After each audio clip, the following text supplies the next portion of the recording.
Welcome to Learning English with Stories. Lily is walking home from school. She sees a little dog on the street.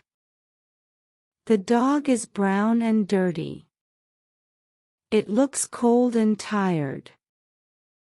Lily gives it some water. The dog drinks and wags its tail. "Come with me," Lily says.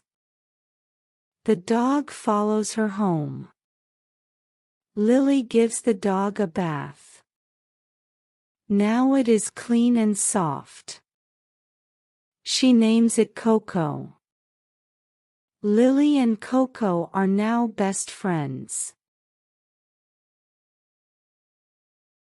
Let's listen again. Lily is walking home from school.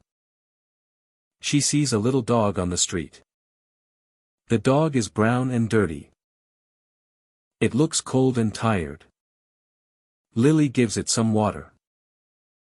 The dog drinks and wags its tail. "Come with me," Lily says. The dog follows her home.